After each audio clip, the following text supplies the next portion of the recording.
Good evening, everyone, and welcome back to Mufc Realist TV, the voice of reasoning when it comes to a balanced approach to Manchester United news, transfer news. And in today's show, we have gathered a jam-packed show with information on the latest updates on Manchester United end of the season review. Something that media will not tell you or report on, but something that we are obliged to follow up on to you as a community. We have spoken to some journalists and club sources what is really going on behind the scenes. What is Dave Brailsworth's role in this? Aka Dodgy Dave. What does his influence has to do with Ten Hags to be or not to be? Or Mason Greenwood or Jadon Sancho decision, plus a bombshell that could damn Ten Hag and John Murtaugh in terms of dodgy transfer dealings with SEG agency that is currently under corruption investigation. We're also going to have to discuss about the Zerbi, the links, where is Southgate, Potter, McKenna story stems from, and also, last but not least, we're going to discuss what in earth is going on with the Europa League situation. Will United be forced to play in Conference League because Nice, who is owned by Ineos, is also qualified in the same competition? These are, of course, our top stories and discussion points tonight, and I am joined by no other than Jarvis Cocker in the studio. So get involved with your questions, like and subscribe to this channel. So let's jump right into this show. Let's go.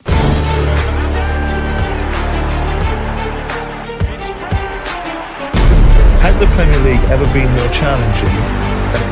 I feel welcome. Dit is mijn home and I want to achieve success. Okay. Good evening, everyone. And of course, Erik Ten Hag wants to achieve success, and so does the entire fan base. Apparently voted 80% in a poll to keep Ten Hag. And we have some really interesting news to share with you today. I've been working tirelessly on the phone all day, speaking to club officials, to journalists, to every Tom, Dick, and Harry to just verify certain stories. So we're here to share this. And of course, my wingman to the left or to the right, I don't know. I see everything through mirror reflection. His name is Jarvis Cocker. How are you doing, Jarvis? Hey, everybody. Hope everybody's doing okay. Mick, I have to admit something. You just woke me up. You look a little bit sleepy, yeah? Yeah, it's one of those, it's been a warm day. The sun has been shining, and I was sitting outside in the sun, just relaxing. Went inside, lay down on the couch. I watched a documentary on the Beach Boys on Disney Plus. Nice that was actually great, but I fell asleep. So now nice one. I'm ready to go, well rested. You're ready to rock and roll. And I managed to get myself a Darwin Núñez haircut today, as you can see. A Zlatan. Good. See my ponytail and a little bit of a sleazy Italian look, right? Italian. Like, of course, I've been speaking to Alfredo Peldola from Italy. I've been speaking to a lot of people today. And, we, of course, what everyone is tuning in for is, of course, the strategical financial review, end of the season review. And the thing is that I want to sort of beat the press, and this is what we do on this channel, right? Yep. So basically, we have to follow the dots, we have to follow the money, we have to follow what certain media apparatus is saying. They're not Manchester United fans, and it started on Thursday with a Chelsea reporter. That was leaked by Chelsea that Ten Hag is going to get sacked no matter what. That was the story. Against all odds, he rose to the challenge. He got us over the line. We gained 75 million in revenue and TV revenues. We got into Europa League apparently, and he achieved his KPI, which is key performance index, which was something that was part of his review, what I was told as well. But also, we're going to talk about regarding the Europa League, because reports coming out that Ineos has been handed a deadline to convince UEFA of a multi-club model, a risk of United ban of Europa League. So what does that mean, people? Well, we're going to talk about that later on as well. And we're going to talk about Mason Greenwood situation. We're going to talk about a lot of things, Rashford and stuff like that. So where should we dig in, Jarvis? First and foremost, we've got to say hello to the VR room. Yes, everyone that's tuned in. I think we need to say, hey, I see Mark Davis in the house. Jamie Wayne, Riot Big Up. We have Danny B. Jack is here. You know who Jack is, Mick? Yeah, I'm not going to say Hoff. Yeah, Mr. Hoff. Mr. Hoff. Hoffman. And the legend Jarle Malmin, my fellow Norwegian, always here supporting the channel. Thank you, Jarle Malmin. Who else is here? Let me just scroll a little bit. Well, that's it. Oh, we have Rush Mano and Lucky Singh. Of course, Lilith Coach is Mano. always here. Good evening, Andre gentlemen. Ryuki comes in and say, "Big up, guys!" Hey, And Andrew. Madhouse, my Madhouse. You're What would the stream be? Madhouse. What would the stream be without the Madhouse? Of Yeah. course. And Red Red or Dead Dead, 69. yeah, Big up. Red Dead Yeah, 69 so 69. surprisingly, the mood has changed at Carrington, around Mayfair, around everywhere. And let me just debunk what a end of season review is, right? Let's start with the media apparatus that have been, haunting Ten Hag ever since January, right? Let's start with that because everyone see the headlines. Everyone wants Manchester United to fail. Nobody wanted Manchester United to win even the FA Cup. And lo and behold, some journalist has been putting it out there. He will definitely get sacked. Well, there was only one let me say, outlet, which was the Guardian, that went for and the rest didn't really. The rest was kind of jumping on, and then Fabrizio Romano started to doubt himself, and he's milking and milking. But on the other hand, I've been speaking to some very credible people within the club, and somebody that's very close to Jean-Claude Blanc as well, which is obviously part of the Ineos group as well. So been double checking certain things, and what it is basically an end of season review. Includes all the financials, all the staffing issues, and of course they're going to review everything, and they're going to vote on a decision how to move forward. Remember, there's new board as well, right? So you have hours from Ineos, and then of course you have Glazers that were in town to watch the FA Cup, and they all gather for this review. So that's what it is. Now, media made it to believe that it was only focused on Ten Hag's job, which was never the case. He has already had his review. Of course, they've been listening to him. And what I've been told is actually, this is kind of damning that you don't want to hear, that he was actually on his way out on Friday. Yeah. Right. And we all heard it and read it, but I think it was just this confirmed harmony in the Man United bubble for the FA Cup final. Yeah, but I'm going to get down to the root cause of this story, what it all stems from, right? As it stands now, everyone's calling him Dodgy Dave, right? The smiling assassin. So if you don't know what his job has been doing, he's been there since January, assessing, interviewing every single Tom, Dick, and Harry, personnel, players, staff, just doing investigation and reporting back to his boss, which is Ratcliffe, right? Ratcliffe is not that involved. That's why he's appointed Dodgy Dave, right? And you have this marginal improvement, Dave, they look to cut costs, and it comes down to redundancies right now, because they're going to get rid of a lot of staff because they looked at the overall expenses. They're canceling, flights. To the FA Cup, you saw the team went on a train instead of a flying. Those cut costs, right? And people not getting in the season tickets, stuff like that. A lot of cut costs. That's number one. Number two, of course, the rumors regarding Southgate, Potter, was true, right? Because that was pretty much Brailsworth pushing for it. He was pushing for that English manager kind of type, right? Okay. So he was the one pushing for Southgate and Potter. And that's the thing.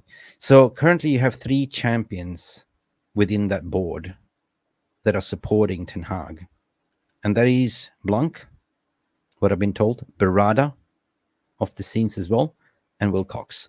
Wilcox came in late right now. So he's been working alongside, close to Ten Hag, interviewing players, looking at the medical staff, looking at the whole thing. So the whole thing, what's been assessed is basically on the pitch, basically issues. They've been taking into consideration, why did you lose so many games? So they looked at performance management. Okay, it's the medical staff. Of course, you cannot play the style of play you want to play. And also off the pitch, kind of everything that went on with the Greenwood situation. which was led to the CEO, Richard Arnold, was sacked over it, and a lot of scandals. They were handling very poorly. So they looked at everything, and that's why you see that they might bring Greenwood back in the summer. But you also see that they're willing to sell him. So they're looking at the root cause analysis, and they look at everything, right? What the past establishment did. So that is kind of like end of the season review, performance review, right? So they acknowledged the Greenwood was a situation. They acknowledged the Sancho was a situation. They acknowledged the Anthony allegations were the situation. And they acknowledged also that Belfast baby Rashford was a situation as well. Something that is not Ten Hag's accountability, right? The off the field. And the injury is not his fault either. So you can imagine that he was planning to go with Greenwood 2 strikers in the summer, and he was told he's clear to go, and somebody leaked out the information to the press, and he was left stranded. Come January, he was told there's no money.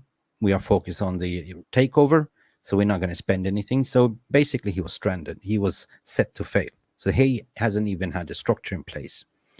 Furthermore, goes to say that Brailsworth was pushing, Dodgy Dave was pushing for the sacking, because he's been whispering in Ratcliffe's ear. But apparently, like, they took a decision on Thursday, Friday, so they was actually correct. But something that's changed was actually what I reported earlier, that they gave him a sort of key performance index. So, if you achieve the Europa League and a trophy, we will discuss, and that makes a difference. So things have changed, and also the fan opinion that swayed, because they understand what they call something called fan review as well. So when you do a review, you also look at Red Army, the must. They look at the overall fans engagement. They look at social media. So they realize that this is going to be a can of worms. And number 4 on that list is also financial constraints, which is pretty much sacking Ten Hag will cost us a lot of money. Now, what happened is to be that in that final week, there was a chain of events that happened that they changed the mind very quickly, which was pretty much the availability of McKenna, which was a recommendation from Brailsworth, 100%, right? Because he recognized he's an ex-legend, he knows the culture, he knows the politics, people respect him. So they did have conversations with him, right? And you had people like Ashwood was pushing for Zerbi. So Zerbi, nobody really triggered his buyout clause. He left because he didn't want to be there. But if somebody wants to pull that buyout clause, it's £5 million to be saying so. So you're seeing the dots are lining right now that, Chelsea appointed Enzo Maresca as well from Leicester. So, and we know that Tuchel wants this job no matter what, but they don't want him, right? Because it's not a cultural fit. He doesn't fit the persona profile, right? So they realized that there is no, marginal percent improvement of what they already got. So the latest what I hear is that there are the 3 champion senior leaders that are pushing from Ten Hag, and they're slowly taking everything in consideration regarding what people are saying. The mood around Carrington, the staff, they all speak highly about Ten Hag, and they recognize everything that's been, what he's been dealing with over the summer, which is inhumane, because no manager has ever experienced this. So this was the information that I received today. And plus also Red Army did put some pressure on as well. 100%. They wrote a protest about it. They've been reading all the polls, presented the polls, and they would look like stupid if they sack him now. So the consensus that I hear in certain ways regarding McKenna is returning back to Ipswich with a potential release clause to his contract. So if things go wrong, they can trigger it next season. But for what I'm hearing is it's 75%. I will give it a 75% that they most likely will continue with Ten Hag, and they will give him to the December with a performance management to say, here you go. This is what we're going to do. This is the structure. You're going to be, getting rid of players. You're going to recruit players. And we will see in December. If that doesn't work, then we can say goodbye. you know, or we can talk about in December a contract renewal, right? So that is what I have on that situation. And trust me, it's been hours and hours on the phone, on WhatsApps and everything. I have notes scribbled everywhere. So how do you feel about this situation, Jarvis? And the VR room? So you're saying Ten Hag is staying, most By likely. the looks of it, yeah. Yeah. But there's because the club officials, they didn't even, you know, when we spoke about it to the club officials, they didn't even deny it. They didn't, it's like they were just so. But we have direct connections through Jean-Claude Blanc as well. So yeah, but there's, for me, it sounds like there's a power struggle inside the club now with the board of directors. Ratcliffe, Brailsworth, Jean-Claude Blanc, Barada, Ashford. Yeah, well, and there was the problem at the moment, but I'm sure they are involved somehow, sending emails. They are involved. They are 100% involved. This is the leadership crew, of course. Prior to Friday or Thursday, they already kind of made the decision that we will go for Zerbi or we will go for McKenna, right?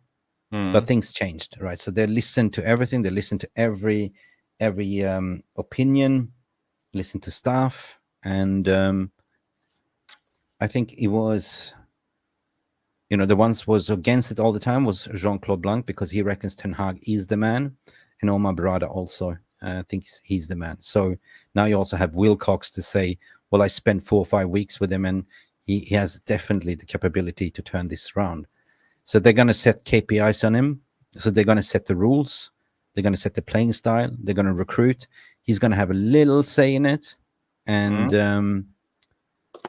that's what I know. And another thing, which is a bombshell as well, which was taken in consideration, people, which is something that I was hesitant to talk about, but it has to do with SEG, you know, the agency which he is represented by. If you don't remember, SEG, the CEO of Ajax, was actually the president of SEG agency and got that job. And before he joined SEG, he did something called insider trading, right? He bought certain stocks and share in Ajax, and then it started a investigation. And according to his son as well, Ten Hag's son works with SEG as well, and that was kind of stemmed over to how do I say, Manchester United. And there was certain also ways why John Murtagh was sacked as well, because there was some allegations regarding backhanders, right, which they have now cleared up internally. This was never reported in the media, but actually Terry Flewis, believe it or not, caught up to it like over a month ago. So I want to play this clip actually because he was actually spot on, and basically the information that I received today, actually I heard it first from Terry, like, you know, but the information was spot on today. So I don't know how Terry, can I play this clip actually? I want to sort of give credits to Terry as well. Just some situations that are going on at Ajax. As everybody knows, Ajax have, sorry, I clicked on the wrong button. Ajax have suspended their current CEO, I believe his name is pronounced Alex Gross, I think that's how it's pronounced, over insider trading allegations, to which he bought something in the region of 17,000 shares just before his appointment as the CEO. That's being investigated. Ajax have suspended him indefinitely. I was talking to a couple of journalists about that today and some other stories, and what came up, and I'll read out what they sent through to me, and I want to get your views on this. So they mentioned that they said that the club's supervisory board say that more than 17,000 shares were bought a week before he intended to be appointed as the new his announcement was due. So he obviously knew that he was going to be announced. Let me just add to this stage that, you know, I heard this information as well today, but I remember that Terry spoke about this, you know, over a month ago. So I was digging this up, and he was basically spot on. So let me continue. The CEO, then he bought these shares. In conjunction with this at the moment, what has come through from a number of Dutch journalists is that his old agency, SEG, and the son of Eric Ten Hag, Nigel Ten Hag, are all under investigation in a corruption probe, which also involves Eric Ten Hag, suggesting that there is a bit of dodgy dealings and some questionable transfers that are going on, some of which that involve Manchester United, and that this current investigation is underway, and more is going to come to light soon about this. There's no real specific detail, but this leads back to an article that came out late summer, early September, which spoke about Manchester United staff having real concerns over Eric Ten Hag's agents on transfer dealings and the influence that they all had.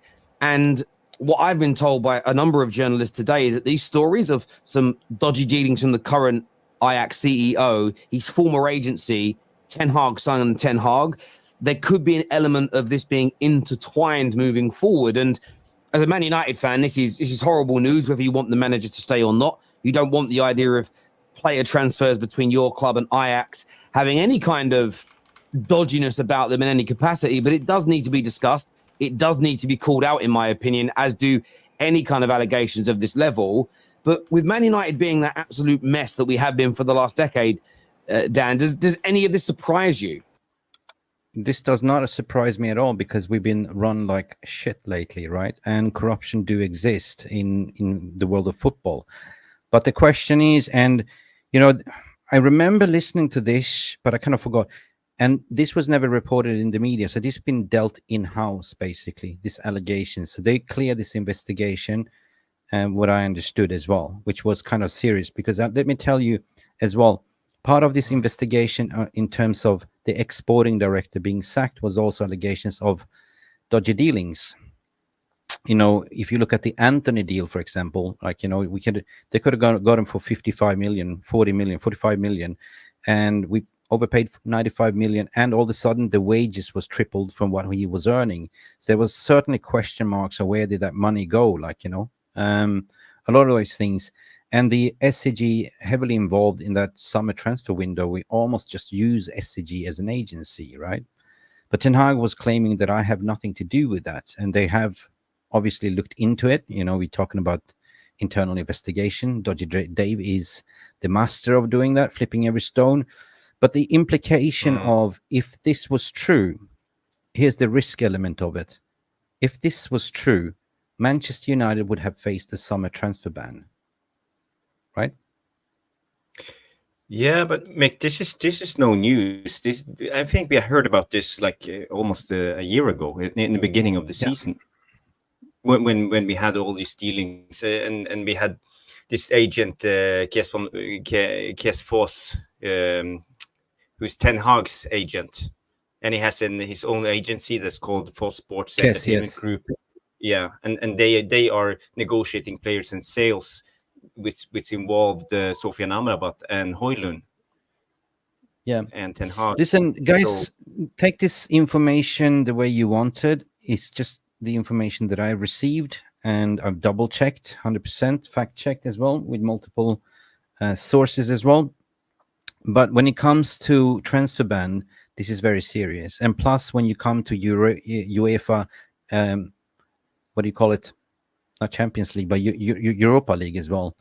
This is something that they've been given a deadline to Monday to clear, and they feel confident that they're going to be okay. You know what I mean? But what it means for Europa League is that Nice finished 5th and United finished 8th. In both competition, that means that United could be relegated to Conference League. Yes, that's true because of the rules. We have same owners of Nice and Man United, so we will basically be dropped down to Conference League if UEFA wants. But we are not the only club having this problem. No. We have dual ownership of other clubs like Girona and Manchester City also. Yeah. So maybe you can tell me a little bit about that, Mick. But it goes a little bit deeper, because, you know, you come in as a new investor and you banging on to go in the transfer market. And they have to deal with a lot of shit, you know, including Ten Hag has to deal with a lot of shit, you know. Off the camera, he said, like, you know, this is the worst club I ever come to. I have to deal with everything by myself. So they've been cleaning house, basically, auditing, looking to financial books, looking to everything. And they flipped every stone and they found certain skeletons in the closet. Hence why you saw a certain sporting director leave as well, and certain financial people also leave, right? Because when it comes to a transfer ban, this is definitely putting a spanner in the wheel for the new establishment that just invested, 2 million almost, right? 2 billion almost into the club. So they had to look into this. They have to be clear. And there's been some agents that haven't been paid the fees. They've been chasing it for 2 years. And this has been serious, right? But that was under the old regime. And now the new regime comes in. Well, we're not going to pay you this, but we can settle this, right? We can settle this so we don't face to have any transfer bans, right? So there's a lot of things that's been going on behind the scenes. So if people just think that this, end of the season review has just been around Ten Hag, it hasn't. It's been a lot of issues to be cleared. The decision what to do with Greenwood, what to do with Sancho, what to do with the transfer window, who the targets are, who the outs are, and stuff like that. So that is pretty much what the end of the season review is. And that's going to take a couple of days more, to be honest, because it's quite heavy. And this is the mess, Jarvis, and people in the VR room, when you have multiple chefs involved, right? This is the mess, because this takes time, right? You try to be efficient, but the more chefs you have involved, there's going to be voting and going to be involved, the longer time it's take. But they're building a team for the future. They're building a process for the future to eliminate the bottlenecks, right? But the problem is that there's 3 key people or 2 key people. They're not in place yet, and they're on garden leave. So if you think that they're going to sack Ten Hag, which is going to cost about 11 million, and they're dilly-dallying to pay Newcastle the fee, think twice. So for me, I put it on the 75% from what I hear that they are going to stick with Ten Hag.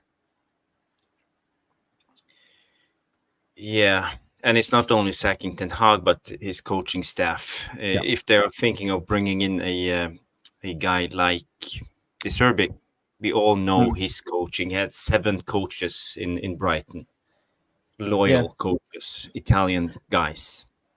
Yeah, and there was something also that was acknowledged, that was said, because the coaching staff, they want to keep what's his name, Steve McLaren, 100%. But they also, the coaching staff that they had was not good enough. They assessed that, because there was coaching staff going back all the way from Cozy's time, right? The medical staff also been revision and gone.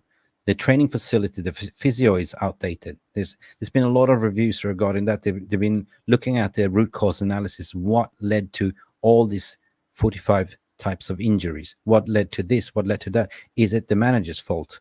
They came to assessment, no, it's not. The on-the-field issue is not the manager's fault. The off-the-field issue is not the manager's fault. A manager is not there to manage you personally. What you do off the field is not the manager's responsibility, right? So that is the agent's responsibility. So, but I was worried that, they were actually going to the route for, a Potter or Southgate or, McKenna. And McKenna, according to my opinion, he's a good coach. He is a young up-and-coming coach. So I think it's the right thing that he found out that they're going to stick with Ten Hag, and probably went back to Ipswich to say, look, I'm willing to negotiate. I'm going to stay here, but we're going to insert a release clause. So whenever Manchester United call in, they can just pay that release clause fair and square. So this is the closest to the truth that I managed to get today. So, right. So I'm a little bit exhausted. We have something, gifted membership here, by the way. Hang on a second. Wait a minute. Guys, we've been just talking and talking and talking. So let me just pull this out. Where is your toot? Well, he's here. Okay. Oh my God!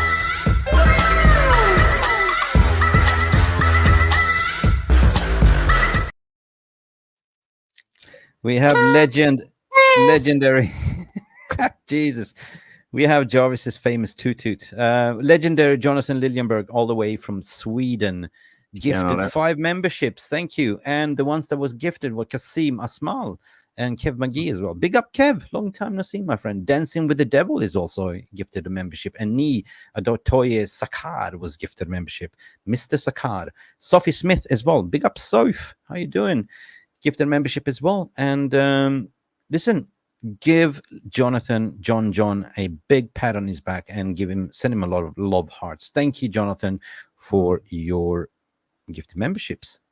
So welcome to the family. Thank you, Jonathan Liljenberg from Sweden. Yeah. So there's a couple of new names that I haven't seen before. Yeah. No, he's from Lund, Malmö. So. Okay, Malmö. Cool. That's the same place where Zlatan is from, Malmö. Ja. Bollen är rund och allt kan hända. Zlatan. So, yeah, my apologies. I have notes scribbled everywhere. Usually I try to organize my everything. It's been just one hell of a crazy day. But what's your guys' initial thoughts, in the VR, in the community? How do you feel about it? I've been looking into different polls and for some reason the mood has changed. The Ten Hag outers is swaying back to Ten Hag inners, which is the right thing to do, to beat the Glazers, to beat the Glazenomics, right? So I reckon if Ineos would have sucked Ten Hag, there would be nowhere better than the Glazers, 100%. Right? Yeah. I see here Redor Dead 69. Yeah, I'm sick to death of the manager merry-go-round. I would be happy if they just stick with Ten Hag, but after your synopsis, I think we have Ineos Southgate lined up for January. No, we don't. No. Because it comes down to veto or voting, right? So everyone has to be aligned. If you have a certain people, they're part of the leadership group and voting, everyone has to be agreed. So at the moment, 3 of the seniors, like what I mentioned, Omar Barada, But where's Coach Glazers into all of this? Because he has a vote. He's on the board. Yeah, but he doesn't care. He cares about the money. Like, this is footballing operations. He looks at what's going to cost me to sack Ten Hag, 11 million plus. Nah, right? And if they would have got rid of Ten Hag, they would have actually got rid of him after the Arsenal game, which they didn't, right? They didn't even inform Ten Hag, and Ten Hag was just focused on the key task. And I did a video about this the other day as well when I explained the process, what's been going on. 100%, it's that they've been giving him a ultimatum to say performance management. So what kind of tools do you need? Okay, right? But here is what we want from you. If you can achieve to reach to the final, fine, you already reached to the final, fine. If you can win it, lift the trophy, then you have brownie points, 100%. Because you just made us 75 million in TV revenues, plus more in sponsorship deals. Yeah, but the thing with Joe Glazer, Glazers out, we don't like them. They have the majority ownership. And this will be the test. If they don't agree with, let's say, keeping Ten Hag and they want him sacked, will they just sit back and let Ineos take charge? Yeah, but so far they don't have any charge. See how the club is actually run. But they are in charge of the commercials, so they're basically Ineos is outsourced to take care of the operations, which is the footballing operations, right? So if they want to sell Rashford in the summer, if they get a bid for 80, 85, apparently we are linked to Arsenal has been linked to Rashford, which I don't believe they're going to sell him, to be honest, right? Part of this review also to look how can we save money. So if we get rid of Ten Hag, perhaps we can bring back Sancho. Perhaps we can bring back Greenwood. Perhaps we can make Rashford happy again. They looked at everything, right? But then again, you got to also look at the player power, right? This then doesn't sit well with the fan review as well. You're doing a proper review that including the customers, the fans, right? So. So for me, what I heard today, this is the most sensible thing that I heard coming from a proper club, finally, right? But I'm still skeptical, right? Because anything can happen and it can turn around. You know what I mean? So, but what I saw on the FA Cup is, and what you did a show about yesterday, is that you can see that this manager has the tactical nuance. He can change. He ain't that stubborn that we think he is. And he's been telling us the truth all along. If your season has been derailed with off-the-field issues and if you planned for a squad and you don't have a squad to play, you know, how you expect to get results. Take in consideration Newcastle had the same issue and they just finished on equal points as us, but more goal difference. They also had a season derailed by injuries. And then I you see look at the here- top teams. Routinator comes in and say Erik Ten Hag wanted his own medical staff, but the leeches, I think you're referring to the Glazers, said no. Yeah, said no. Roshmano 100% agrees. So yeah, that's a good Yeah. comment. But even when we had Sav on, like, you know, Savage, Charlie Savage uncle, right? And he said that, you know, when Charlie went to Reading, he spoke out that I'm surprised that Reading has better facilities than the club that I came from, right? So there's nothing wrong with Carrington whatsoever. Like, you know, the pitch is great if you've been there, like, you know, but if you don't have a, you know, medical science plays very important role, right? And competency of staff as well. Yeah. And when you have, but also I would say that it comes down to the responsibility of the player, because players wants to play no matter what through the pain barrier. They have to be honest. Sometimes they lie, right? They pass the detector. So that's why you see Diego Dalot, for instance. He's kind of character that looks after himself, like in terms of recovery, eating well, you know, being a sportsman, right? Doing stretches. Yeah. Sauna, ice bath. Yeah, ice baths. Yeah. No Sleeping. social media, going out on the town drinking. You know, he's acting like a professional, and that's good. It's good. But I think it was so. Andrew Karaoke comes in, Erik Ten Hag in. He will come good. Ineos' approach of marginal gains and rigor should be evident in the sale of players. Yeah. Upgrading medical facilities. Yeah. Yeah, they are probably looking at their Teta model as well. So you know what, this kind of feels like an Sir Alex saga. Like, you know, his second year was also under scrutiny, but you gave the man a chance. He started to cook. You know, if he gets rid of certain players, we already players going out the door. Casemiro most likely going out the door. Media is reporting that he had a fall. It wasn't a fallout, like, and he's most likely to go.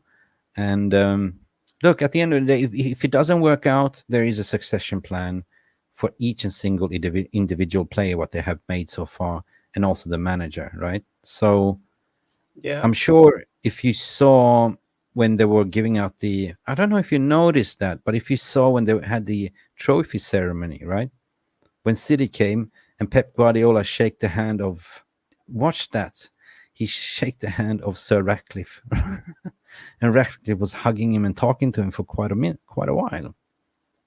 Yeah. And I always said that, like, you know what, this connection with City, right?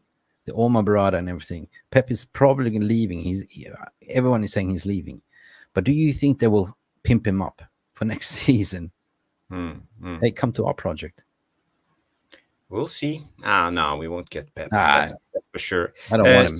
Susie82 comes in. Ten Hag in and off. Big up, guys. Great show. Big up, Thank Susie. you, Susie.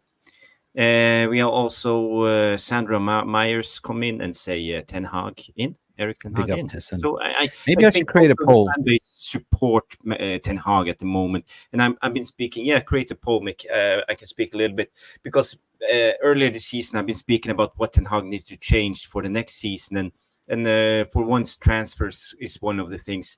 The responsibility of transfers has to be taken away from Ten Hag, not because he's doing a very bad job at transfers, but he has enough on his plate. He needs to concentrate on the players on the pitch, and I think Ineos will set the structure because we don't know how long Ten Hag actually will stay. It can all go south in next season, and then we are back into chaos again. So we just need some stability, and this comes from transfers, building the squad. Second of all is fixing the defensive shape, because you cannot have a high pressing side without having. We need to have at least two styles of play, and now we have seen Ten Hag managing this. And rotation is the third point for me. I would like to see Ten Hag improve his rotations, utilize his squad in a much better place, and actually not playing burning out players. Set pieces, we've been dreadful this season on set pieces. We need a new set piece coach Pieces coach, and come and take charge, because we have to start scoring on those corners and defend in our own box in a way. And last, more control in games. We can't keep doing this, as Nuruddin calls it, the basketballification of football, back and forward. We need more control, more possession, more control.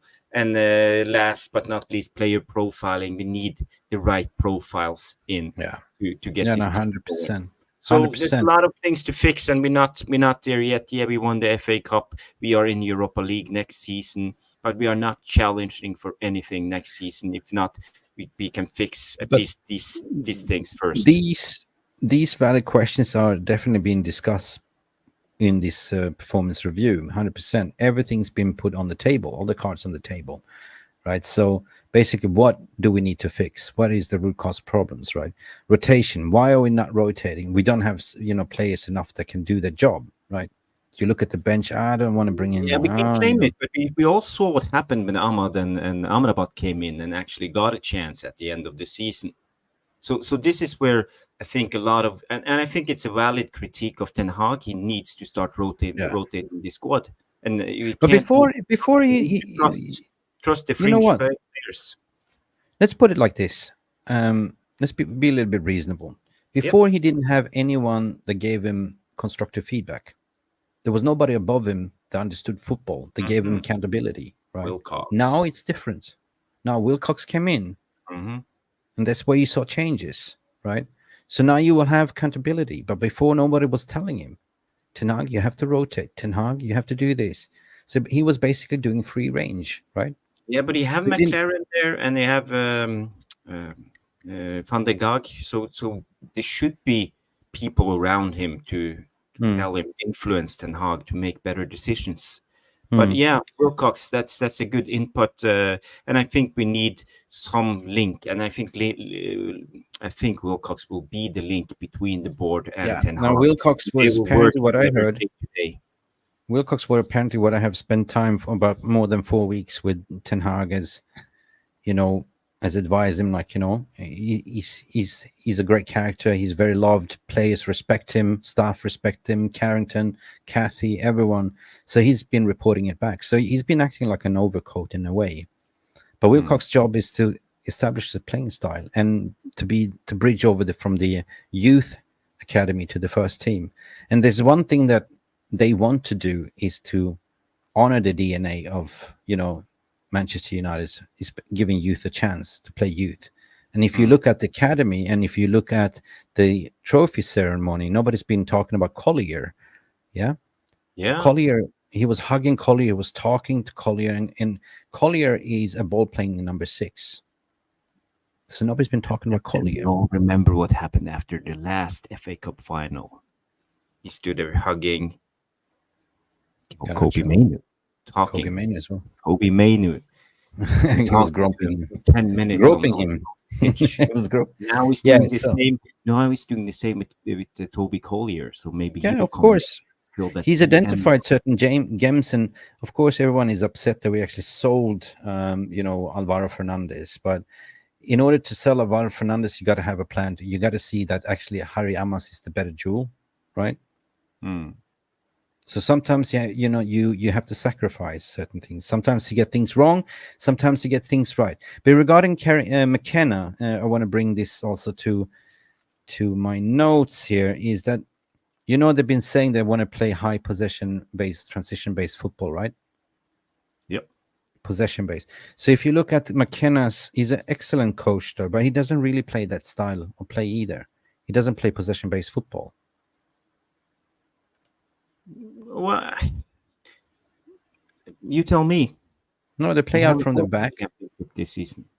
No, they play out from the back, but it's not possession-based football. They do find patterns, but they don't hold possession a lot.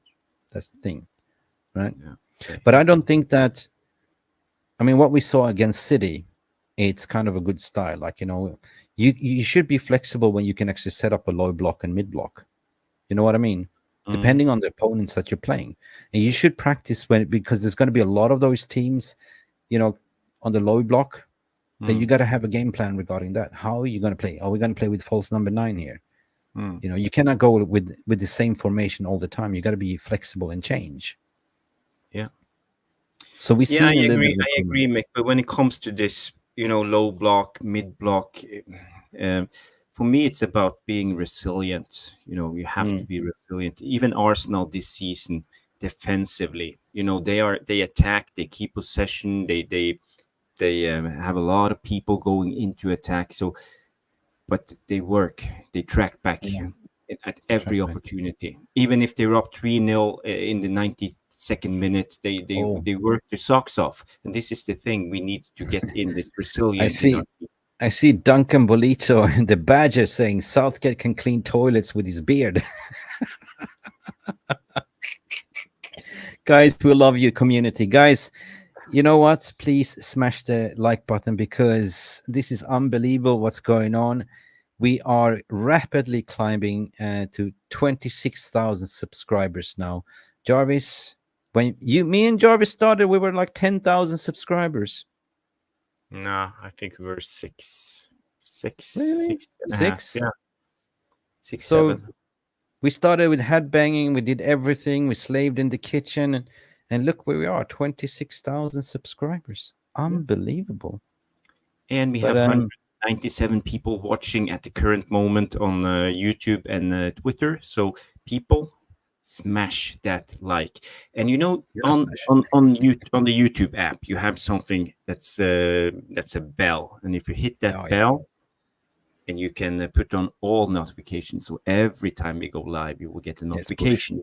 Because I watched the statistics, and we only have like 5 to 10% of people get notifications. That's bad. That's bad. So you have to press that bell. That's important. Yeah, that's so important, because YouTube is not going to do it. They cannot simply do that for all the millions of customers that they have, you know, content creators. So therefore they don't do it, like, you know. So we created a poll. So please vote in that poll, because it will be interesting to see. Right now, 87% is saying Ten Hag stay. Yeah. 87% out of your community. Now, how many votes? 88. This is going up and down. Let me see. It's 57 votes so far. 59 votes. 59 votes. Yeah. Yep. So 86. Get your vote in, people. Yeah. I think Ten Hag. This community wants Ten Hag to stay. We're on 87% at the moment for Ten Hag in. And that's I kind of get a feeling like around socials, like, you know, social media, especially Twitter, is not the place to look for, like, you know, to get opinions. More and more people are swaying to say, like, you know, if you play like you did against the City, I mean, we beat City and we beat them comfortably well. That's the thing, right? It wasn't a Burnley, it was a Manchester City, right? And you can't really judge on one game, but we seen that we won 3 in a row and we went into the finals and we changed, right? People like Alien Tenno, he said, I was at Erik ten Hag, but I'm willing to back him. So people are starting to raise the hand to realize that sacking the manager is not the answer. You know, we've seen the script before, right? I was Ten Hag out, but lately I'm just going, nah, Glaze is not going to win. We got to back this man. Right, 100%. Now, Alien Tenno comes in and say Jarvis needs to dye his hair. In my opinion, I was thinking about that today. Like black? Yeah. You know, it's yeah. Look at this. Oof, terrible. I'm getting old. You know, I was actually thinking about that 2 hours ago. Pitch black hair like you, Mick, just a couple of years ago. Yeah, well, why don't you just go and buy some color and you know, shoe shine color or something? Just put it in, whack it in, wash it off for the party. Anyway, so let's talk about Greenwood situation as well, because certainly that needs to be resolved. Sancho and Greenwood is something that they look for, especially when it comes to Greenwood. He's basically said goodbye to Getafe. He was given the Player of the Year award there. 100%. Yeah. He's done fantastic. So basically, they got to resolve it. Otherwise, he has the right to come back and be part of the preseason training. Now I saw something news report that Borussia Dortmund wants to have him. All blue, yes. No, Do a Pobga blue. we'll go all woke, all woke. No, No. it won't happen. Not on my watch. Yeah. Did you have black hair? Yep. Oh, attention, everyone! Black, Jarvis has black black hair. stallion. Yeah. 19 Cool. years old. Long hair. So what do you think is going to happen to Greenwood? Do you think they're going to sell him, or do you think they're going to look at the whole overall budget to say, look, why are we looking for another striker? Why are we looking for a right winger like Olise? Because now Olise is linked to Chelsea when we have a better player like Greenwood. If they've done a proper review, end of season review, they looked at everything. They looked at why he was dismissed in the first place, who did that, who leaked that information. They said they're going to do that. Yeah. Do you think that I saw links that Borussia Dortmund wants to buy him, but do they have the money? Shave your head bald. No, Jarvis got good hair. Don't touch my Jarvis. Did the Ten Hag impersonation? Yeah. Well, when it comes to Greenwood, I don't want that toxicity again. I think it will divide our fan base, and I think we are at the stage where we need to stay united again, and we don't need that. I like him as a player. He's fantastic. He's such a talent. I heard today rumors about him going to Borussia Dortmund in a deal with Sancho. 70 million were mentioned. I don't know. I'll take the money. I'll take the money and run, because the toxicity will be too much. I don't want to sit here and talk about Greenwood 10 shows in a row and everybody is like this in each other's throat. I agree with you, and sooner or later you can't sweep it under the carpet. So this has to be resolved. Like everything needs to be resolved, and just go with the new page in the summer. Sooner or later, they are definitely discussing about it.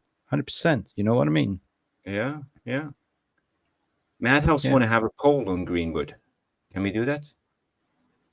You could. Okay, 81 votes are now closing. 89% is saying Ten Hag to stay, and 11% saying no. Landslide for Ten Hag. Landslide. And the poll. Let's do another poll on Greenwood. I know somebody's going to vote on that. It's Mark. 100%. Just be honest. Vote what you feel. It's 100%. You don't want to have the debate if he did what he did and what happened. Just Greenwood as a player. Do we want him back or not?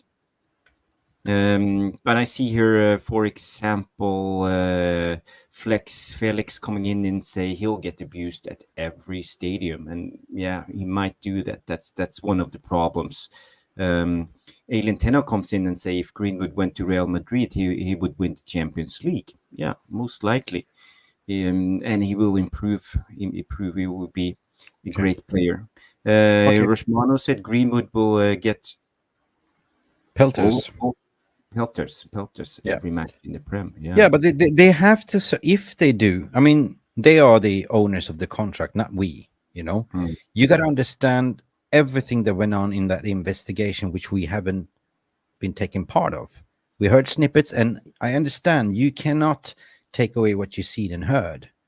But apparently what they did was they had more evidence, and there was more to it that wasn't available for the media, right? So they've done, from a HR perspective, they've done the due diligence, and they've done the interviews, they've done everything, and they came to a conclusion that this is not a dismissal, right? You have done nothing wrong, and therefore they went to Ten Hag and say you're going to have Greenwood, and somebody within that leadership, I have my information who, but I'm not going to say it because of the information. You're not allowed to say certain things. That's fair. Went out and leaked it to Athletic. Boom. You know what I mean? Yeah. We know a lot about this debate. At the end of the day, what they did is an asset. He's an asset. So they basically say we will loan him up, and hopefully the noise will die out, right? But now is the time that you ain't gonna loan him out to Gaddafi anymore. Either you have to bring him back. Gaddafi. No, Getafe. I didn't say Gaddafi. The Libyan. I thought you said Gaddafi. Oof. So you have to bring him back, contractually speaking. He can take part of the preseason training, and you got to decide. Yeah. You cannot exclude him for not being part, right? He's an employee. And sooner or later, they have to sort of resolve this. So we as fan base can move on. Either he stays, either he goes, you cash in, you get money. Yeah. Because we are operating on a shoestring budget here. So Yeah. already we're raising money 100% by selling players and getting them out the door. Difficult will be Donny van de Beek. Well, we just have to take a loss. There's Have no to. way around. We have to take a loss on Donny van de Beek. He can't stay. Basically, he's not good enough, and he's just falling down his career. You know, he's there's no chance Van de Beek can come back into the squad and contribute. So let's just And there's no terminate chance. the contract and get rid. There's no chance either if you're talking about Sancho to come back either. There's no chance within the fan base as well, right? Yeah. I don't know anyone that said they want Sancho back. Like the way he disrespected the badge and the fans, and when he came to Dortmund Baby and kissed the Sancho. badge and said, I'm home, right? So baby Sancho, no thank you.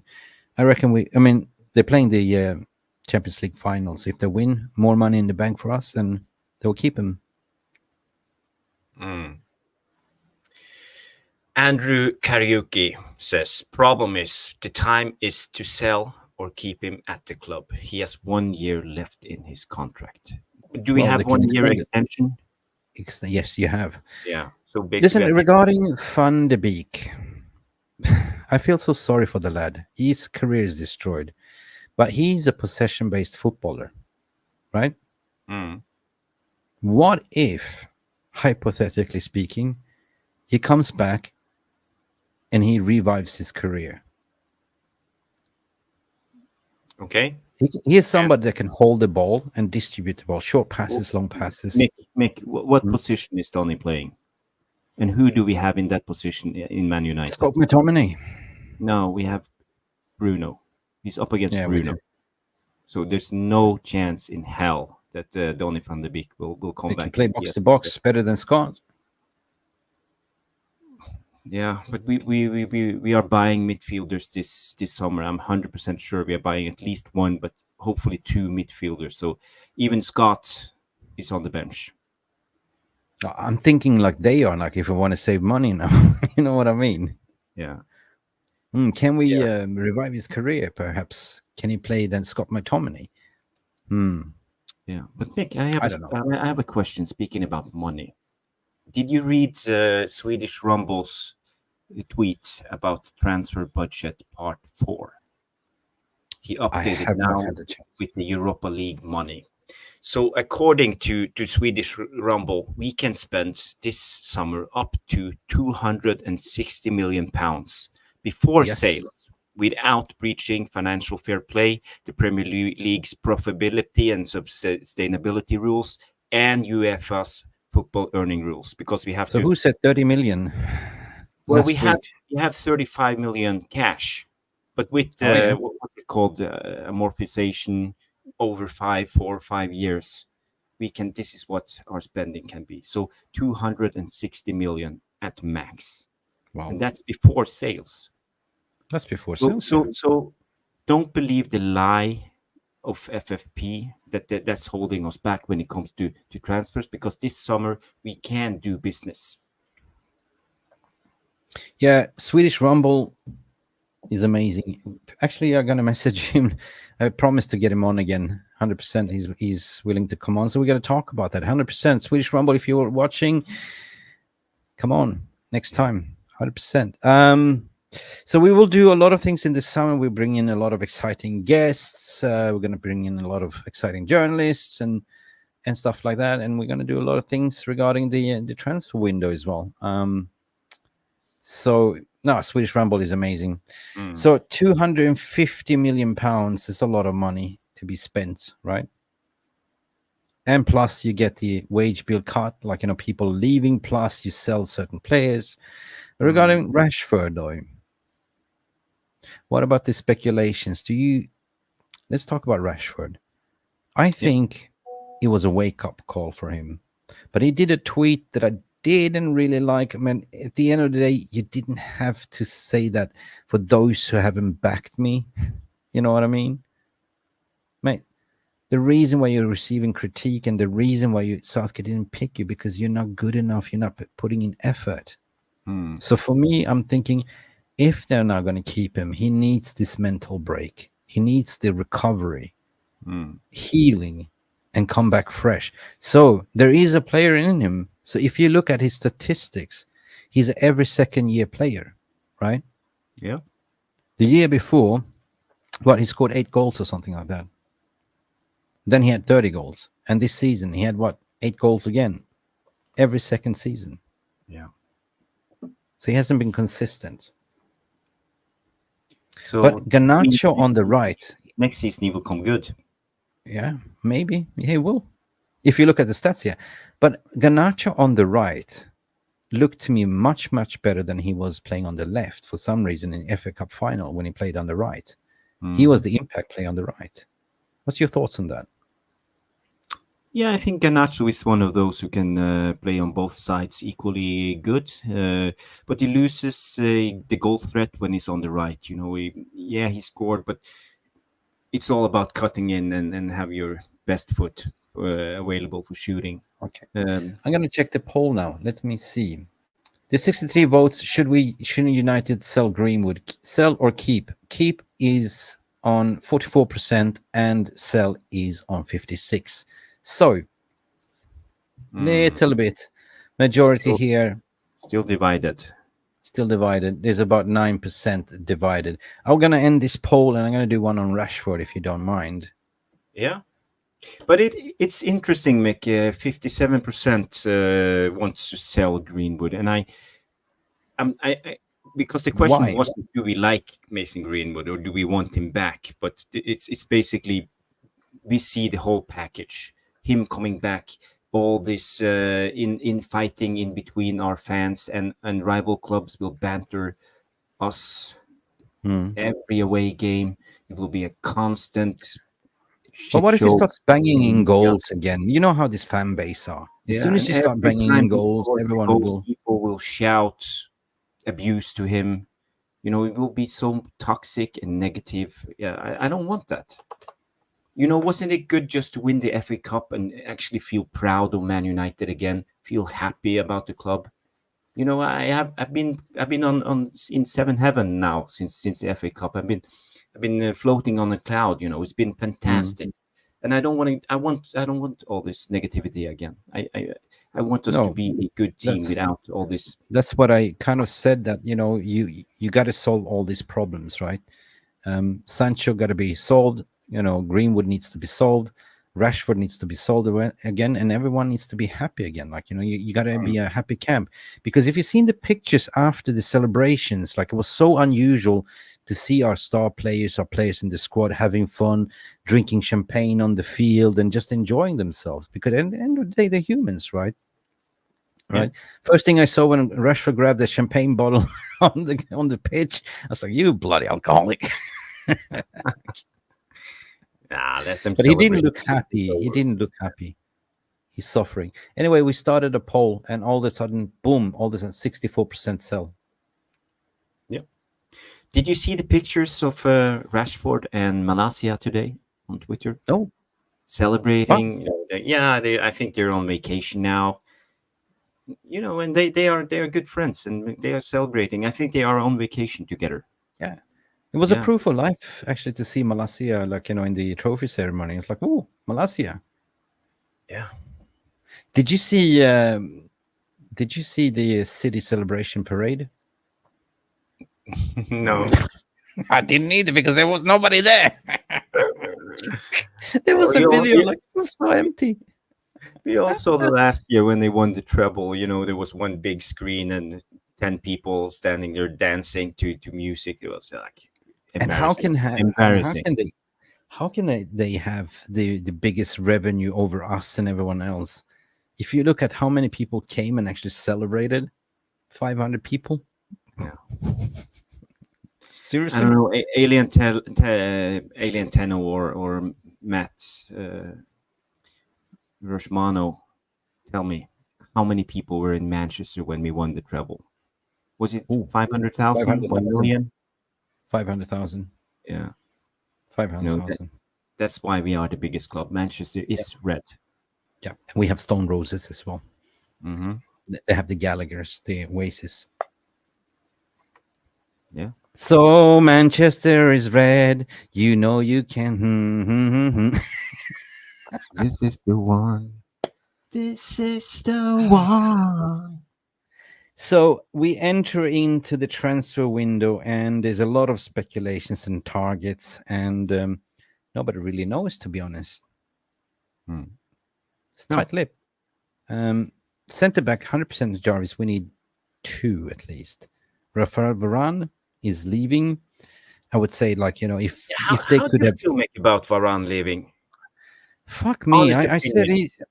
my honest opinion about him leaving. This is a split opinion by me. He's been our best defender, best central defenders in Vidic and Rio, right? And that partnership with Lisandro Martinez, that was unique, right? That was almost Arvida and Rio, right? But his injury record hasn't been that spot on. But Rafael Varane, he will just play. You can just chuck him in, even if he's been gone for weeks. He just plays up to standards, high standards, right? Like you never noticed that he was gone. Same with Licha, right? Yeah. So impact player, 100%. Now I can understand from a club perspective, he's getting paid like 300 a week or something, right? 18 million almost, yeah. So of course they would have, they could have asked him, like, he's already a millionaire. They could have asked him, like, could you stay at the club? We give you a 2 years contract and see you out at this club. Maybe you win a trophy, but half wages perhaps. But then you think yourself, like, if I came to you, Jarvis, you're earning 300K a week, and I came to you, would you like to stay in the same job but for half the money? You would say, fuck off. Yeah. Right?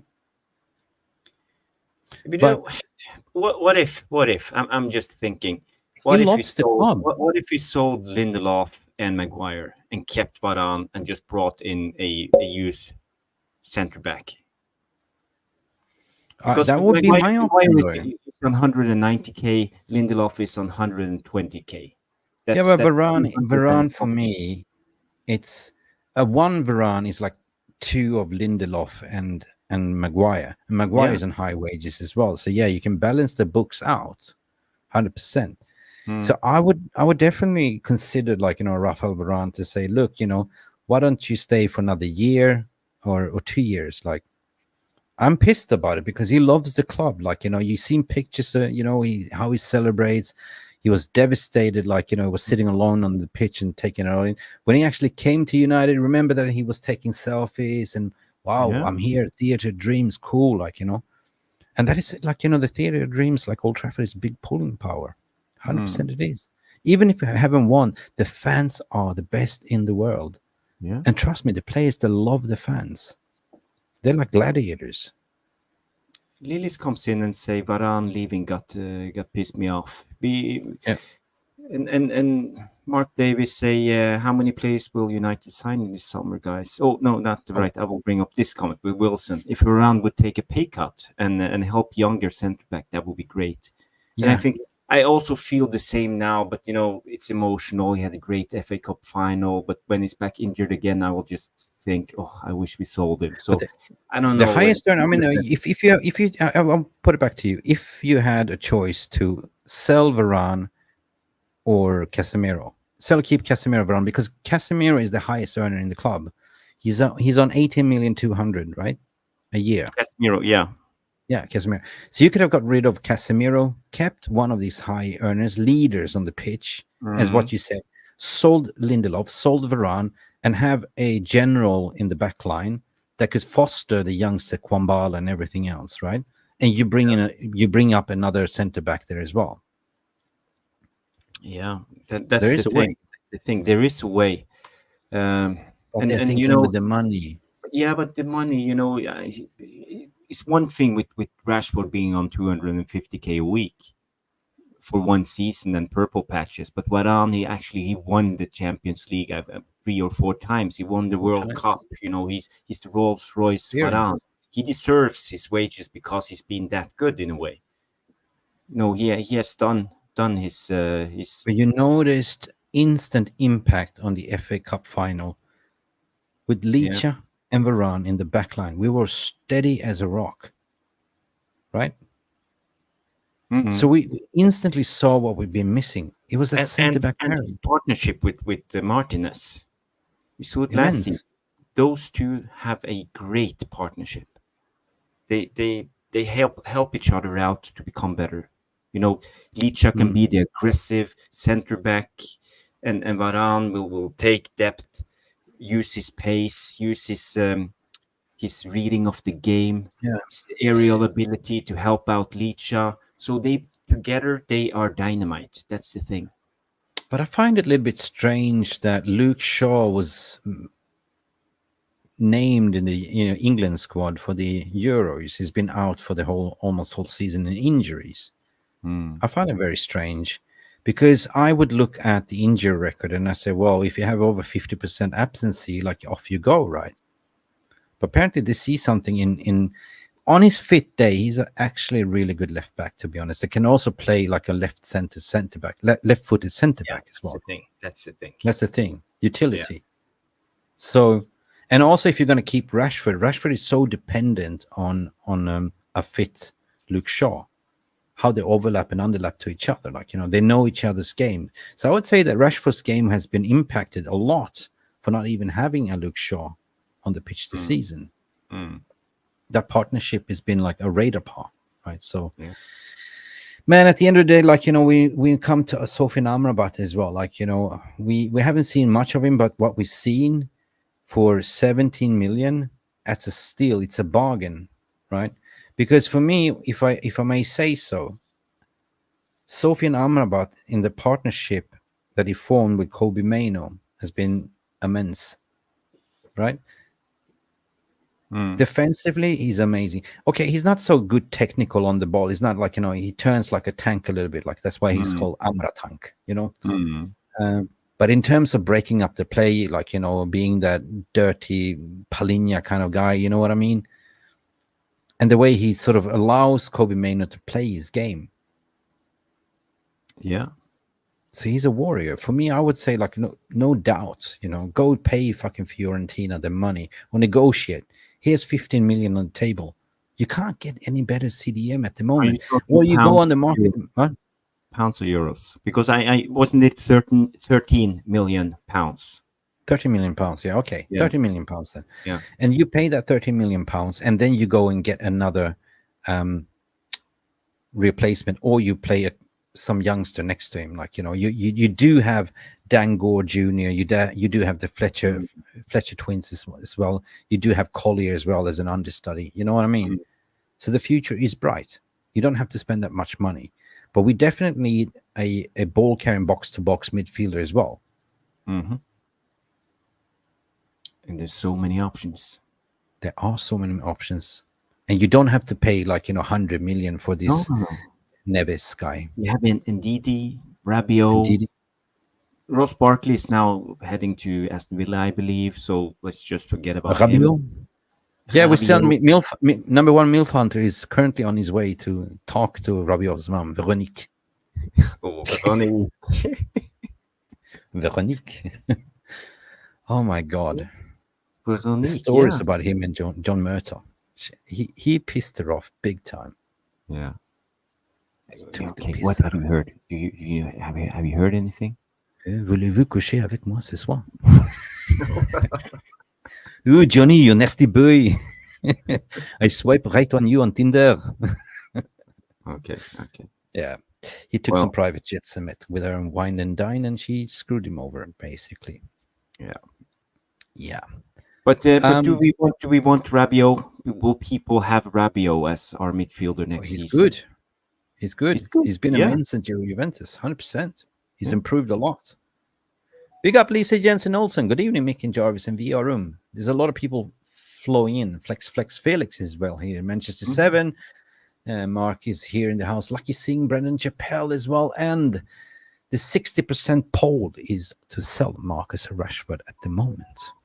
Rabiot. Yep. Okay, I take Rabiot for free. Seriously, for free. Toss in for free. Take him.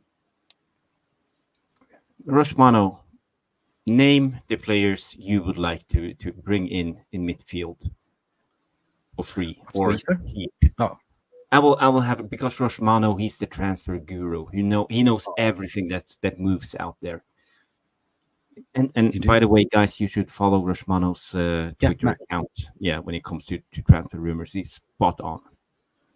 Yeah, he can post his Twitter account. Yeah, post it, Rushmano, and I will shout it out. If he wants. That's the thing. You got to ask his permission. Rabiot will demand his wages, what Jackhoff is saying as well, 100%. Rabiot is on 150k a week, but Manchester 7 is saying in a tighter FFP for everyone. I mean, apparently what Swedish Rumble was saying, FFP is no longer a constriction, right? We are moving away from the PSR to more of the European model. And it's also going to be interesting to understand what the VR ruling is going to be also, because people have forgot about that.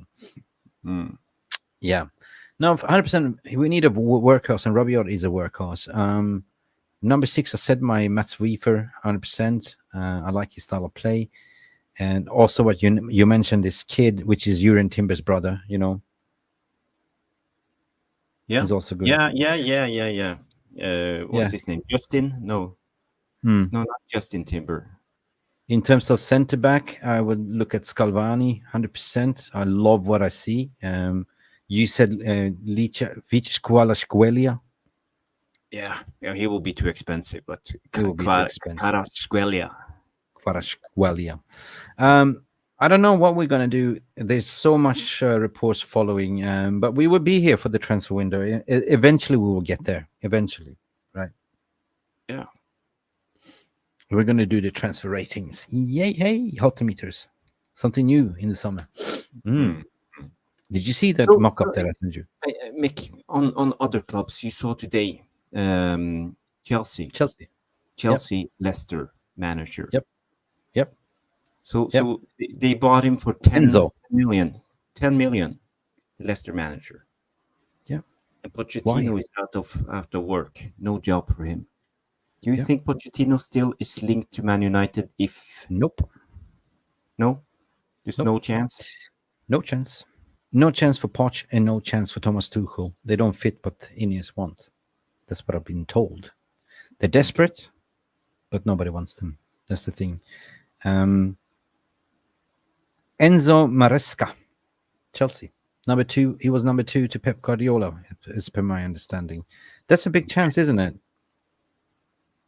Yeah. It's a little bit risk. It's a big risk, coming from the championship. The same with Kieran, with McKenna.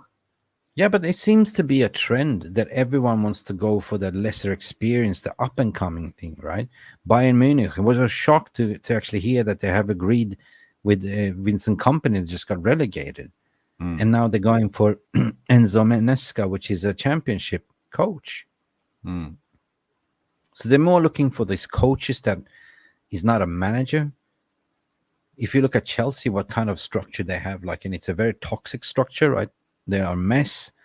Bayern Munich is apparently also a toxic environment, like with Ole Hoeneß and Rummenigge and all of them. You know what I mean? That sits there on board.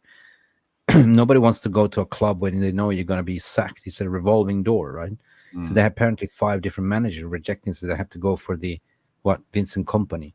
And I believe that eventually Vincent Kompany would end up at City to replace, Pep Guardiola as an understudy. Okay. So there might be a good move. Stephanie comes in and say Chelsea owner-manager model is hilarious. MBA. Tom Bowley. Wow.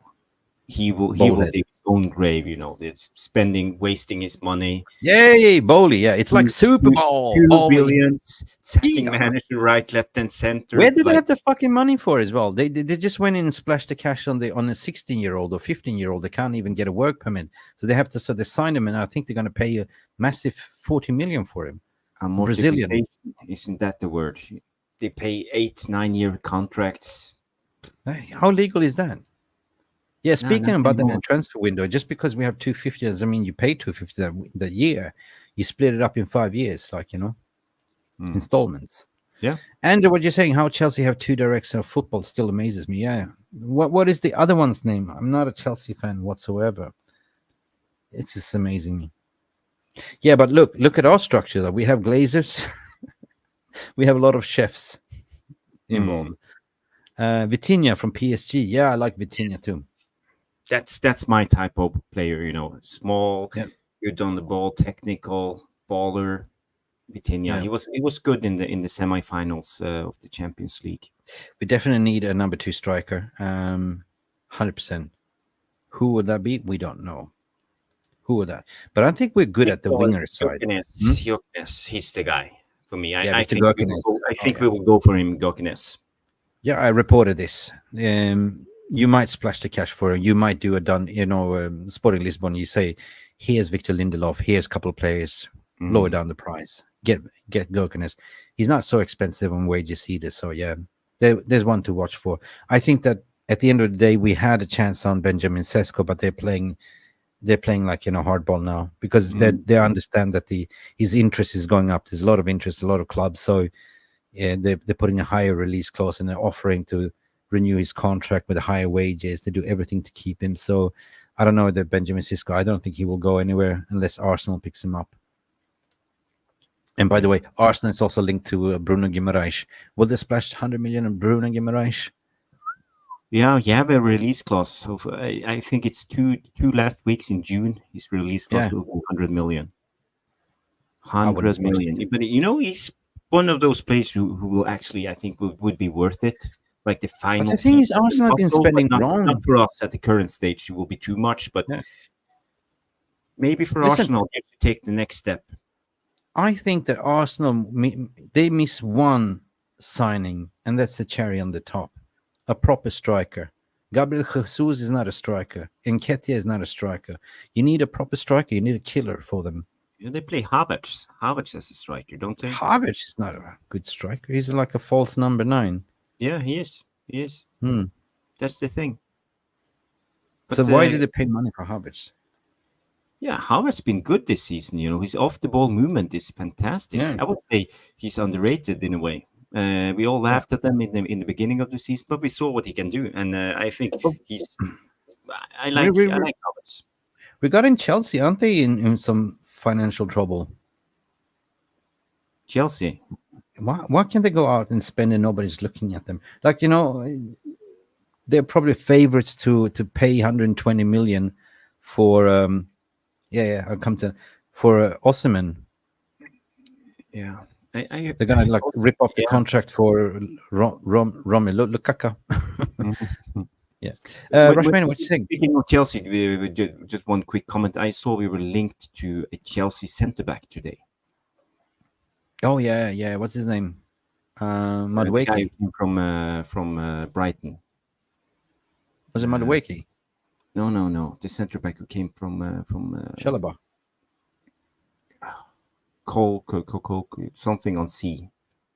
Give me Cole Palmer, please. No, not Chalobah. Not Chalobah. So Rushman comes in. Rabiot, Guido, Ndidi, Inácio, Mario Hermoso. Top centre back City has been looking at this guy 100%. Yeah, man. I don't know. What's the VR room saying? Cucurella. No Cucurella. Colwill. Is it Colwill? Yeah. Colwill. Colwill. And Nouri as well. We've been linked to as well. Are we linked to everyone? Even Stevie Wonder's blind dog as well. So yeah. But lead us to the let's get back to Rosmano's list. Rabiot, Guido. Where's Guido? Guido. I don't know. And Ndidi is on free. Inácio, Mario Hermoso. Yeah.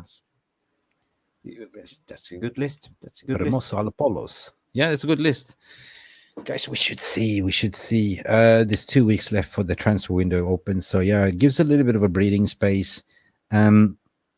Look, we're coming on a high. I'm still high on the FA Cup win. This feels like party like 1999. I think Kev Ashford is still partying, drinking. He's still 5 days into his beer. Like I'm seeing, it's like Kev, you're mad, right? Back to his van. Yeah, the reaction from Andy Tate is brilliant. Like, it's the funniest guy. But the rest, I don't know, man. We shall see. Like, but we don't need this distraction. A lot of things needs to be solved. The proof will be in the pudding. I'll be doing a show tomorrow midday with Bilal, by the way, as well, on his channel as well. Oh, Bilal, yeah, I love Bilal. He's such a I great love Bilal. Yeah. Big up Darling Hutchison. Rem players out of key. Manchester United 7 say Todibo should be something we sort out even before the window's open. Yeah, Todibo is a good shout as well for centre back. But there's even rumors to say we're going to buy this Anselmino, like, Okay. and loan him up to. We buy him, we're going to loan him up to Nice, and in return we're getting Todibo, right, for cheap. Okay. Yeah, because Todibo's price is apparently 40 million. I like Todibo. I like him. And Euro as well is also good. We need ball players, like ball playing centre back as well. That's the thing. Yeah. I don't know Todibo. It's young. He's played at Nice. Can he do it at Man United? It's a different kind of club. Nice is the size of Birmingham or something like. No, not Birmingham. Bournemouth. Try to get Zubamendi according to Riot as well. But also we have the Zubamendi. Yeah, he's also good. But also Tonali as well. What happened to him? I like Tonali. The little that I saw him from Newcastle, they did a blunder.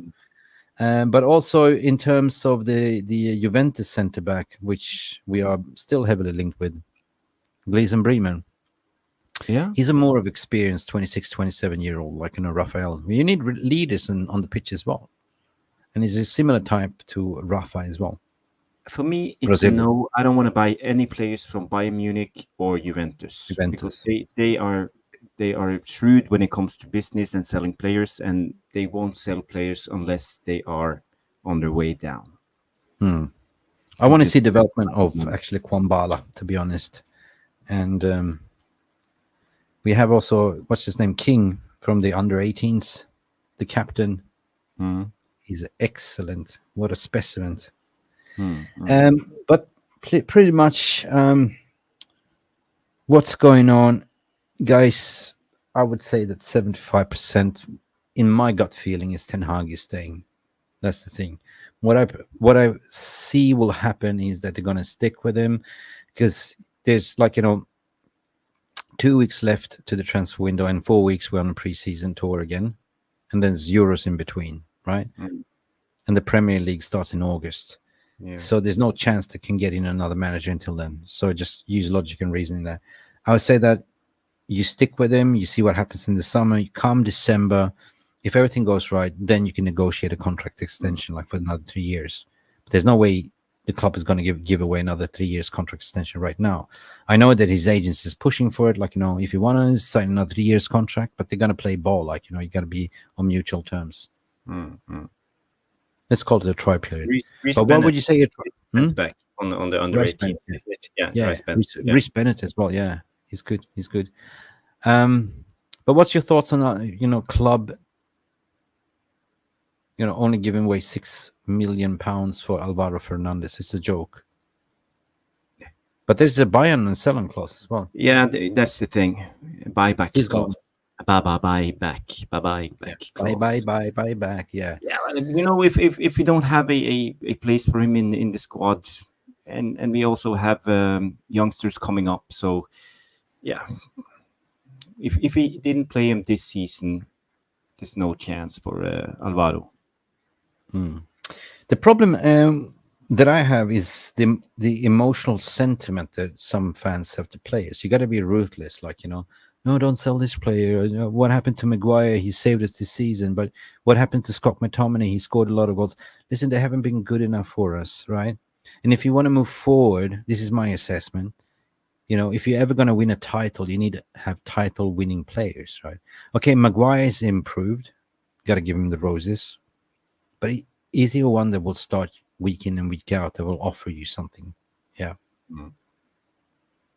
If you're going to play up from the back and stuff like that, So for me, Harry Amas, what you're saying here is the real deal, 100%. You have also Another one, Shea Lacey. It's absolutely a ripper, right? You also have Dan Gore. Wow, right? So we are looking at a class of 92 coming up here in 2024. So I'm excited about that one, Jarvis. Oof. Anyway, people, 186 now tuning in, according to my eyes, blurry eyes. Thank you so much, everyone, for tuning in. And you know what? Smash that like button. Let us get up to 100.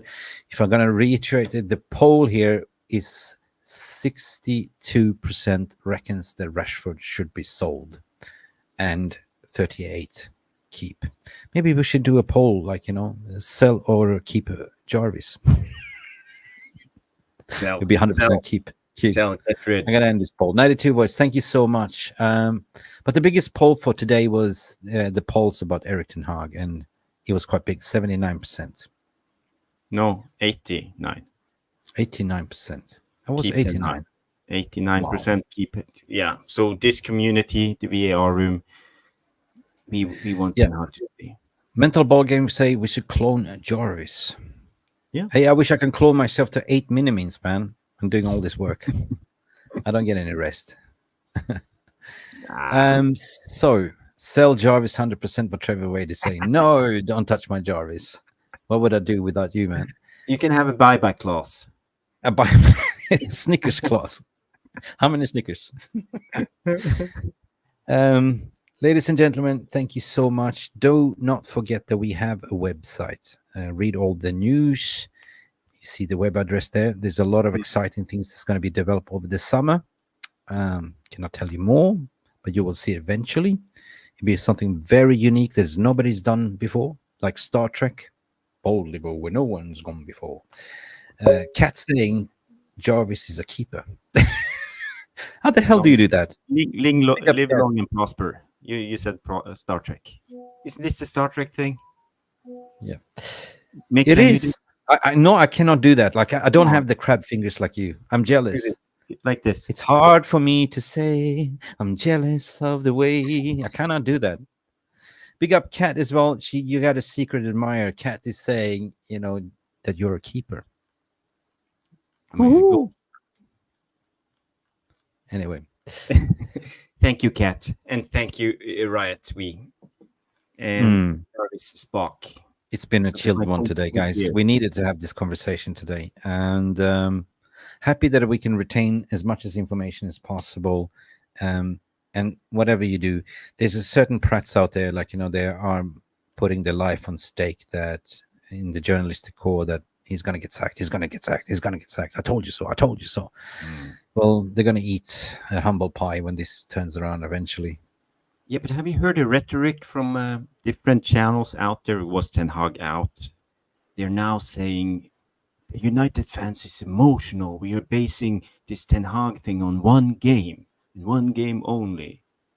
Who's saying that? Fans competing certain on certain channels. Ten Hag out channels. So I'm not naming any names, but I don't think I just want to say we're all adults. We have seen, we follow this club this closely. We know what's going on. I respect people. One game. It's not emotions for one game. I think it's the thing is, you see the bigger picture. 2 seasons, 1 bad, 1 good. We are willing to give him a chance. 2 trophies in 2 seasons and 3 finals. That speaks volumes. And sometimes you wonder, like, is it to please your own egoistic self, right? That you're not playing my play, or you're not playing the style that I want you to play. You're shit. Yeah, I get that, right? I do respect people that have a different opinion, and if you're out or in, because it's like politics, right? There's 2 parties in the States you can vote for. They're red or they're blue, right? But they never agree. So if they both agree, you will have world peace. You will never have this escalation what you have today, right? So there's always about to be opinions. But when you're shouting and throwing your toys out of the pram, you're not really thinking straight, right? You're acting like a child. There's more pros than there is cons, right? So if you have a debate with one outer, they will not give you much of pros, like facts. They will say style of play. Well, excuse me, you seen that you played the style of play, and he wasn't lying. Basically, when you have a full fit squad, you can play the style of play that you want, and you can change formations, right? but they don't accept that as excuse. Like, oh, don't take these injuries. Like, what? Yeah, but the style, certain tactics is for certain games. When it comes to style, that's more about an identity, and it takes time to build an identity. Well, we Will haven't take- really have a will style take of play more since. than more than 2 seasons. If you want if you want the Ten Hag identity on this team, you need more than 2 seasons. Yeah, we will definitely, but we haven't really had a style since Van Gaal. At least with Van Gaal, we saw a little bit more pragmatic style, and Jose was weird, like how he was throwing in Scott McTominay like to spoil the kid's career, like playing centre back, right? So, we will see. It's going to be a very interesting summer. A lot, according to a conversation I had today, it's going to be very, very busy, very busy. Yeah. So, as what we just heard our brother Swedish Rumble to say, we do have 250 million to spend before sell. So yeah, big up. 260. How many? 260. 260. Yeah. Yeah, we did a calculation. Roughly, we can spend up to 560 if we sell as well. Yeah. Yeah. Then we have to sell Rashford and Bruno and Casemiro, He ain't going Maguire, anywhere. McTominay, Going. Luke Shaw. Bring back Lukaku. Oh, no. Oh my God, Lukaku. They have to basically give him away. Lukaku. Jesus, they bought him for 100 million. Chelsea, what a blunder! He actually spat on the club, and then he fucked up with Inter. I mean, I can't. What a clown! Seriously, boxing straight fact. What are you saying? It's not style of play. It's that he never sorted out the problems. Left back situation, double pivot needed. Absolutely fact. The amount of shots the team faced.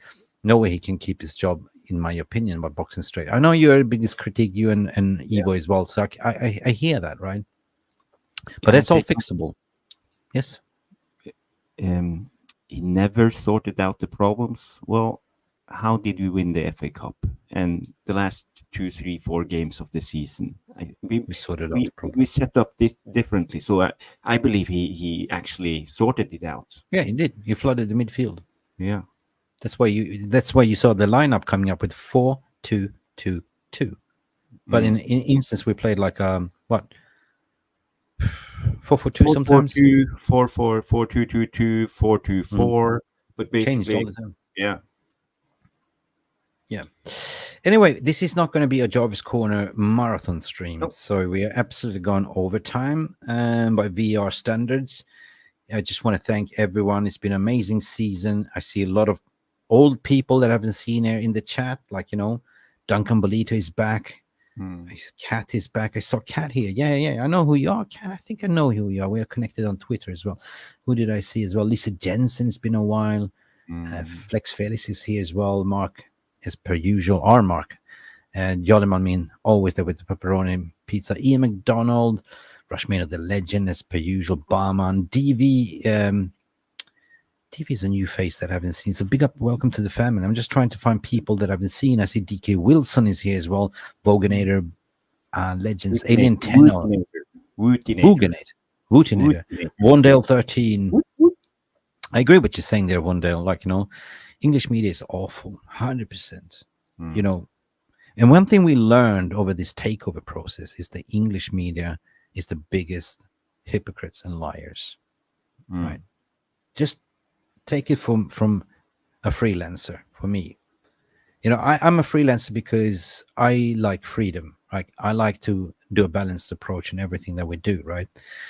But when you work for a certain, how do I say, leftist or rightist publication, you have an editorial and you have to toe a certain line. So you will never tell the truth. But it's not just the English media, Mick. Not only the English media. Jan Åge Fjørtoft coming out saying that Ten Hag is going to be sacked. Jacob Steinberg, he's British, I believe. We have this Italian.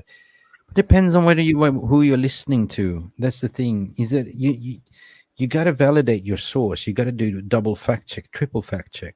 Nowadays they just hear from somebody and they're jumping the gun straight away. So for me, this news that came out from Steinberg was absolutely debunked that there was an Chelsea leak. Yeah. So they were basically jumping the gun to spoil any chances of United winning the. He backtracked. He knew what he did. He just he knew. lies just to disrupt us. So yeah, you can't trust that guy. That's for sure. And then you watch the ESPN after they were still bitter and still Ogden and all them. It's still going to get sacked because they've been having an agenda because they've been banned from the press conference.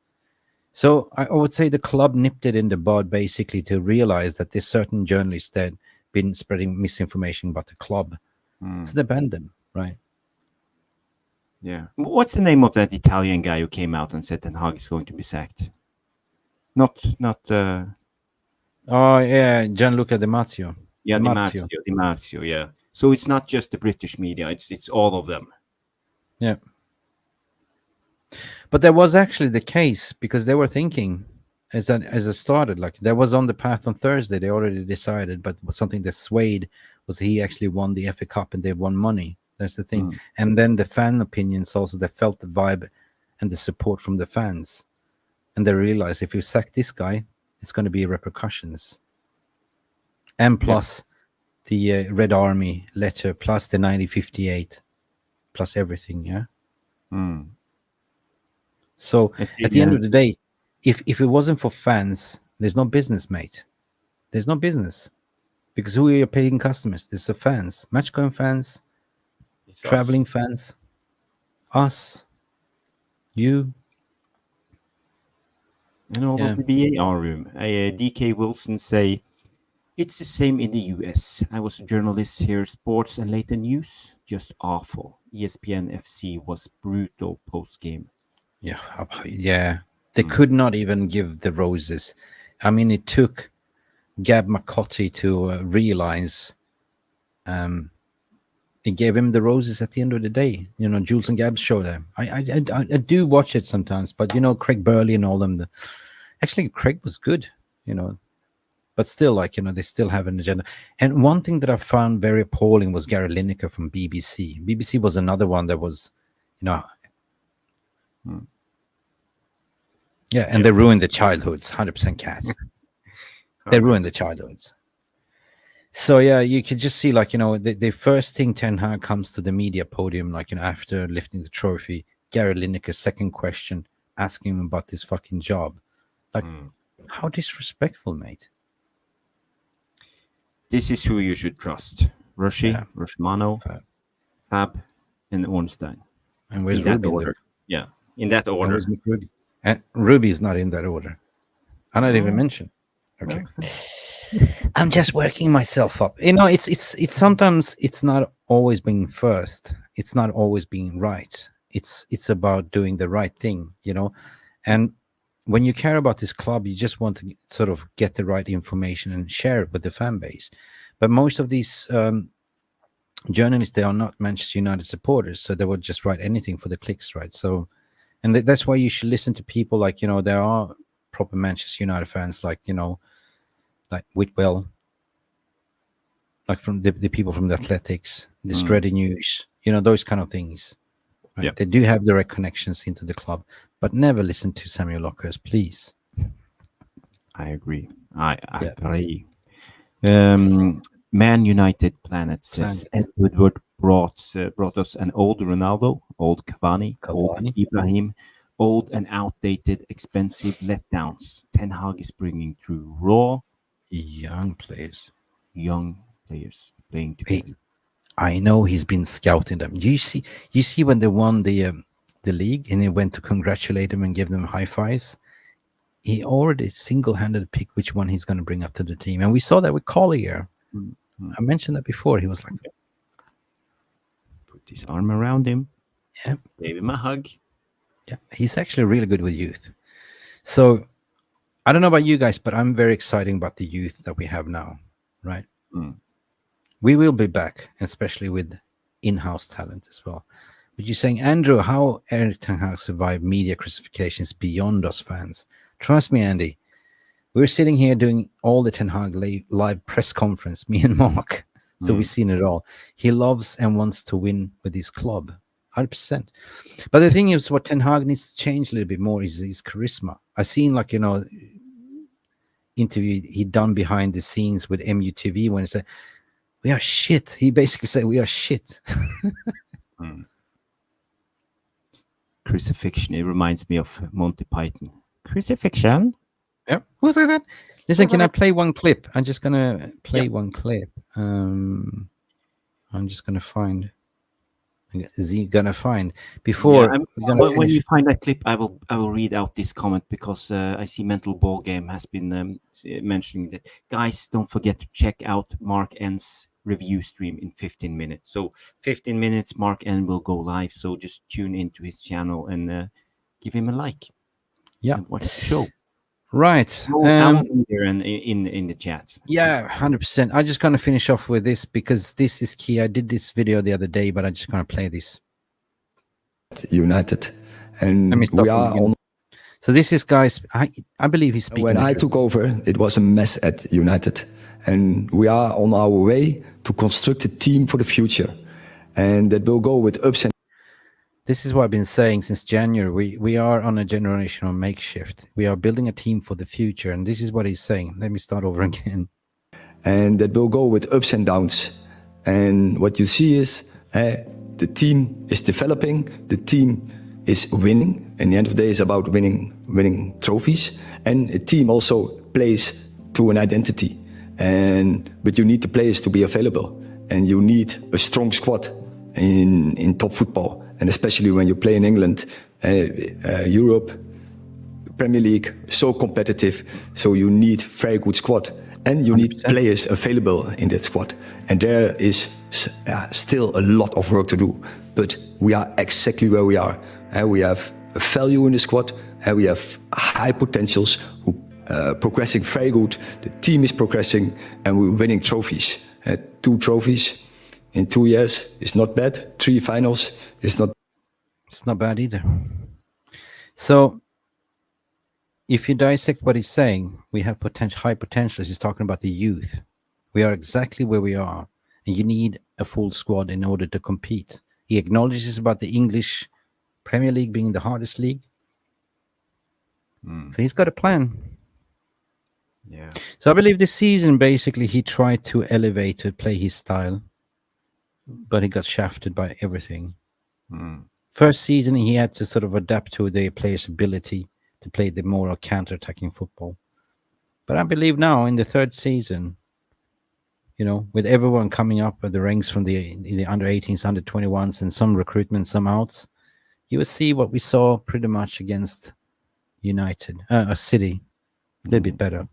Sometimes you sit back, sometimes you dominate. But as fans, I understand, like, you know, it's been a bad season, conceding so many goals, losing so many games. I get that, right? But Rome wasn't built in one day. No, it wasn't. I would say I'm 100% Ten Hag in at the moment, and I wish he will get another season because I think we are heading in the right direction. We are. I will say Manchester 7 comes in and say in Erik Ten Hag's defense, charisma is drained away, facing 2 years of constant media influence and agendas. Yeah. Stephanie Griffith, one more like for 115. And you know those 115, Stephanie always keep an eye out for 115. Cheating bastards. 115 charges. Cheating bastards. Well, anyway, let's close shop. 1 hour, 48 minutes. It's almost the Jarvis's Corner length of the show. Yeah, I enjoyed this. I enjoyed this conversation. It's been amazing community, guys. And we did an extra time. We're going to go to penalties. The special one. Big up. I haven't seen you for a while. So we're going to extra time by going over to Mark's channel, I guess, as well, right? Yeah. Head over to Mark's channel. Do you have the link? Yeah, I think Mark shared the link in the chat. I saw it here. Yeah, here it is. Okay, so guys, go link and go and give him a like and sub. Yeah, Mark, we see you tomorrow. Hopefully, my friend, we do a show together. But anyway, go support Mark's channel. Give it a like as well. Subscribe to his channel as well. As per usual, it's been Mick Ruby here with my partner in crime, Jarvis Cocker, and we've been having our say, and hopefully we made your day. Chill. Anyway, I hope you enjoyed the stream. It's been really mellow. But the serenity in the storm, we have to be patient. And all good things happen very, very soon. I think so. Got to be positive. 150 likes, not a charges. Thank you guys for watching. Thank you for tuning in. Good night and see you at Mark's channel. Glory, glory, Manchester United. And remember, Glazers out, right? Yes. Thank you so much for stopping by and watching MUFC Realist TV. Don't forget to like and subscribe and follow us on the socials.